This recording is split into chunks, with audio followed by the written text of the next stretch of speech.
everyone! I am back working on the regency sewing project, the first step of making a drawstring pouch.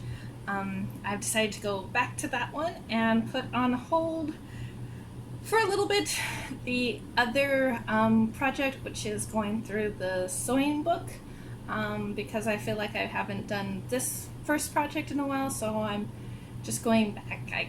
I think I'm going to keep going flippity-floppity between the two projects just to work on my skills and check and make sure they're improving in the way I need them to in order to complete the Regency outfit thing. So, to the drawstring pouch.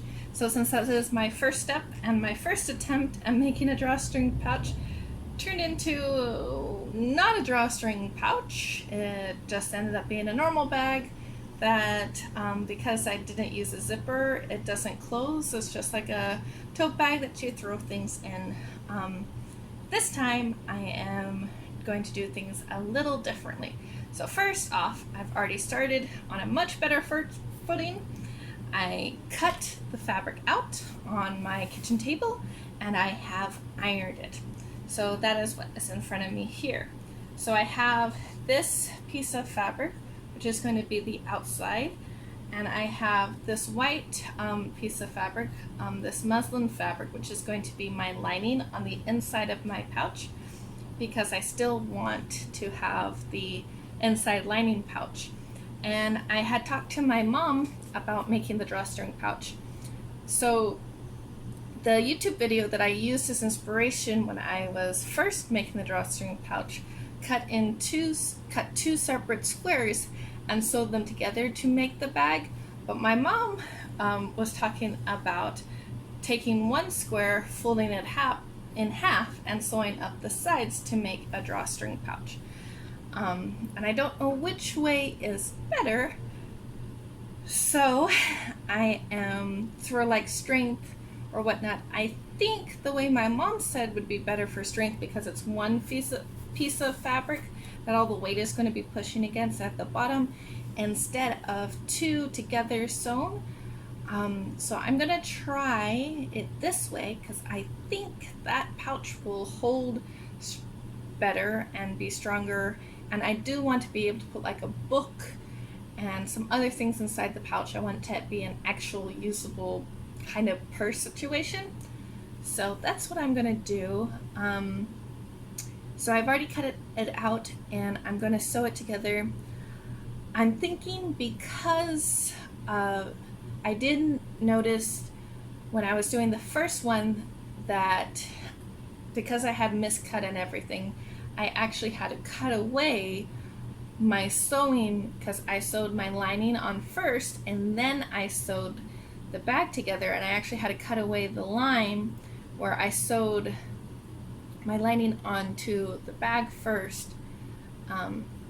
So I had decided then that I wasn't going to sew the lining on to the outer fabric before I sewed it all together, but because I'm doing it in a different manner, since I'm only using one piece instead of two pieces, I think I am going to sew the lining on to it first and then fold the pieces in half and sew it together, because I think that'll work.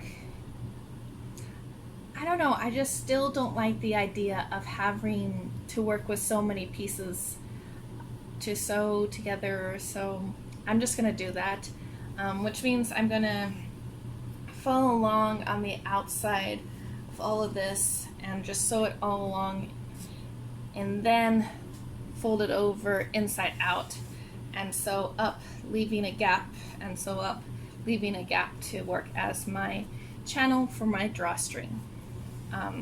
So I'll just sew, leave a little gap so I can fold over and have my channel for my drawstring cording, which I do have and I did get.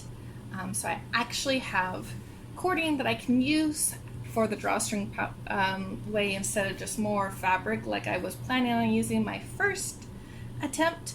So that should be better. And this time I'm going to use the sewing machine to make it instead of hand sewing it, because I'm still getting used to my sewing machine, and I'm really have a lot of sewing projects I want to get done, and I think I should practice with the sewing machine, and I should let it.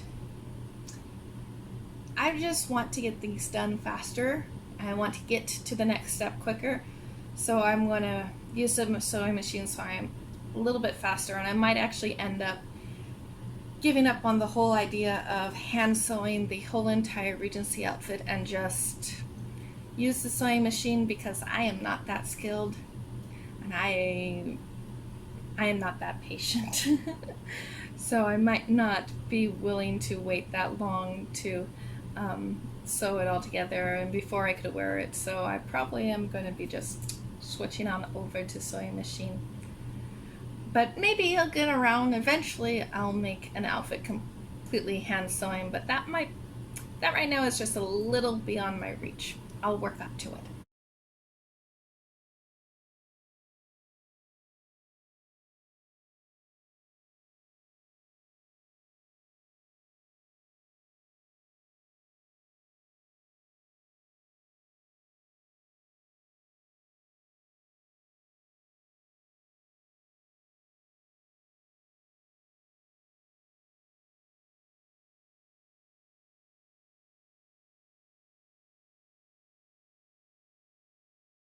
So I finished sewing the two pieces together, and before I sewed, when I pinned it, I made sure that the part of the fabric that stretches more for each layer was put together so they stretch in the same direction.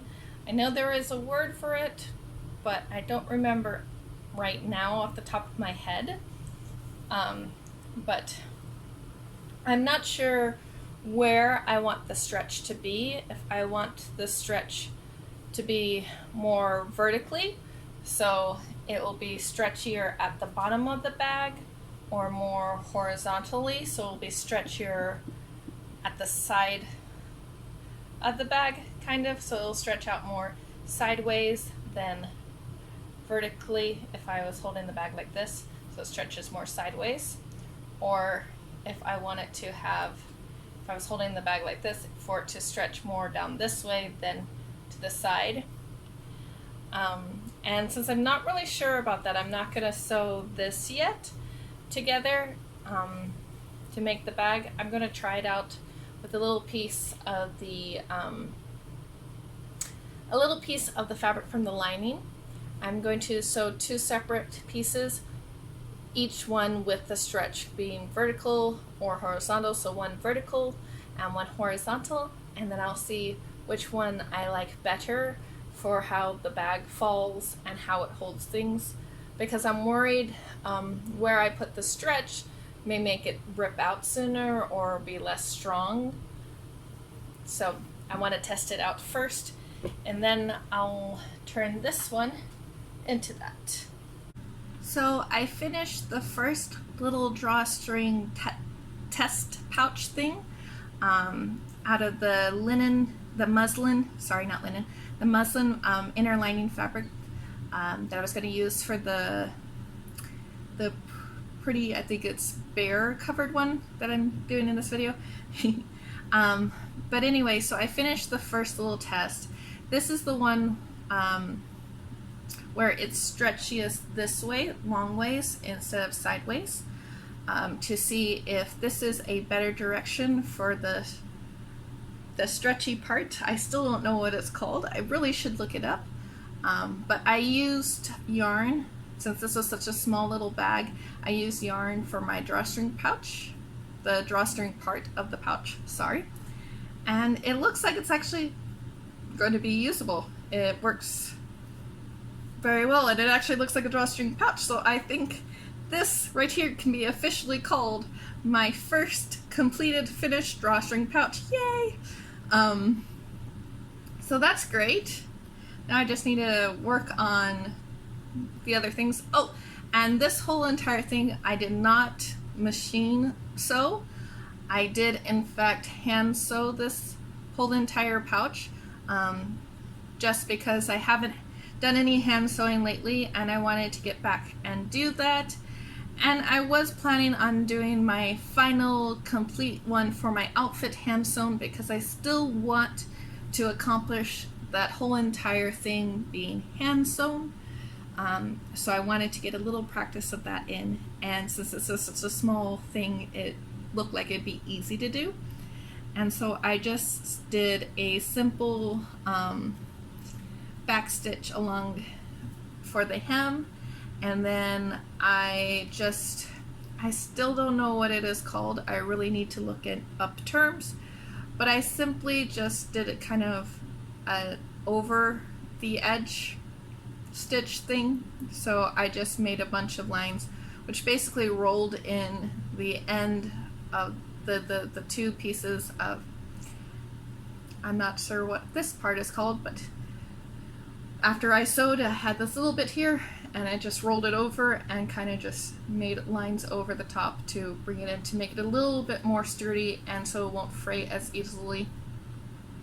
I'm going to put some small little objects in here and test to see how this works if these seams start coming out, which they seem pretty strong. I don't seem to have any problem doing it all.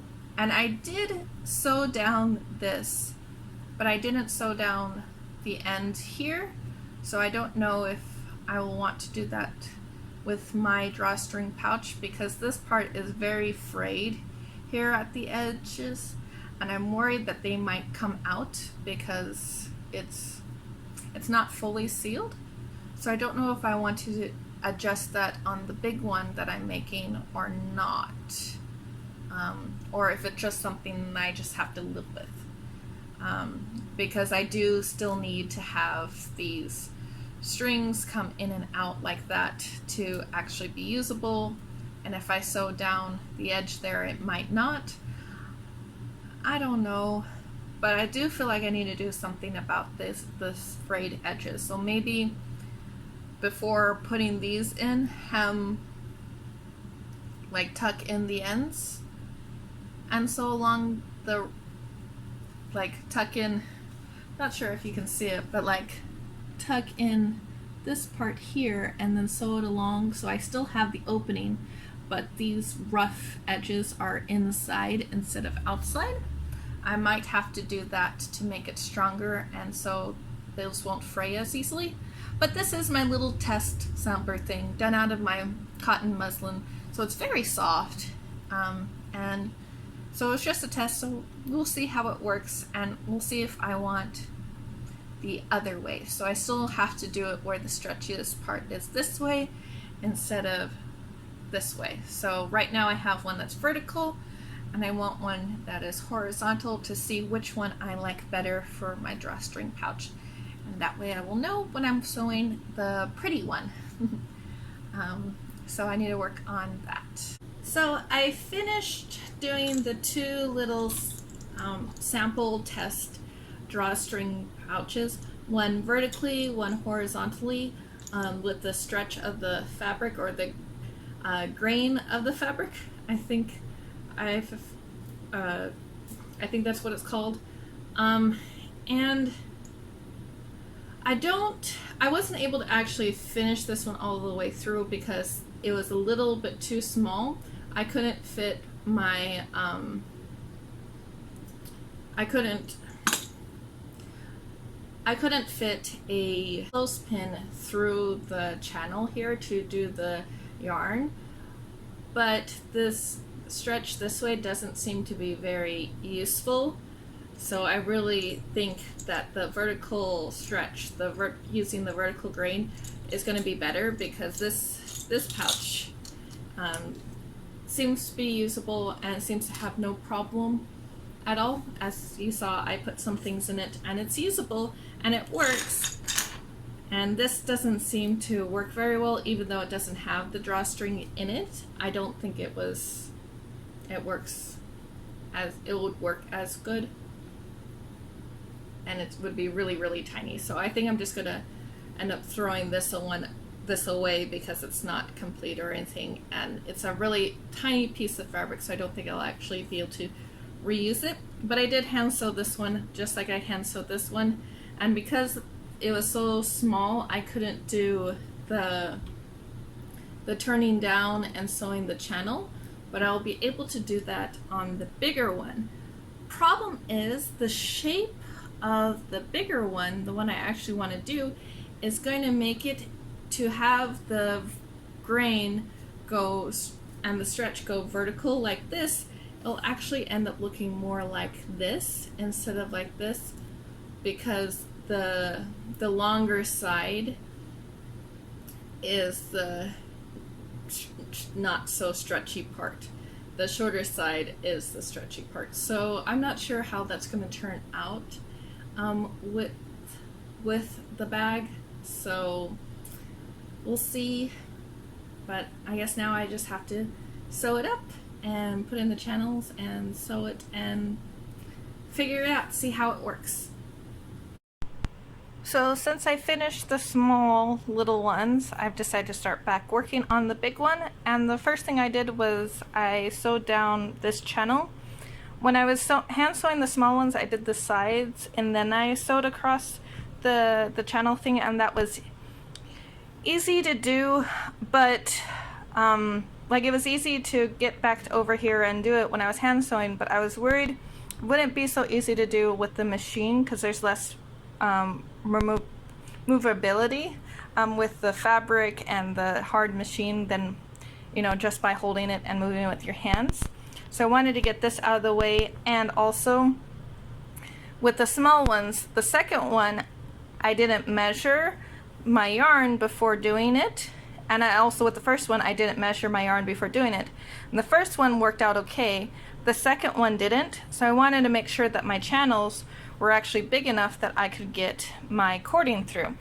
So I measured out my cording.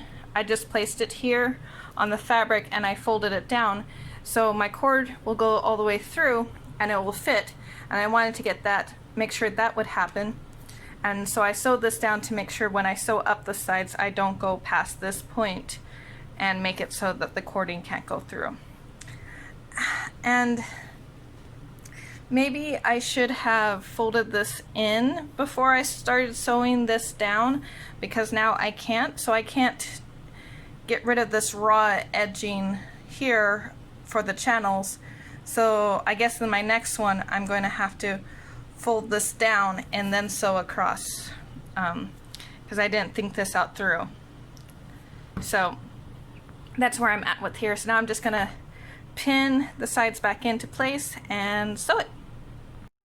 So I finished sewing this side up, and I went and I finished sewing this side up, and then I've rolled over the hems and I'm gonna sew them down just like I did over here. I rolled over and I sewed down, just trying to get rid of fraying, because I mean I only know of how to get rid of fraying by the loopy stitch, and I couldn't figure out how to do that with the machine. I'm sure there is an actual stitch setting on the machine to do that, but I just wanted to do this and I'll see how it works.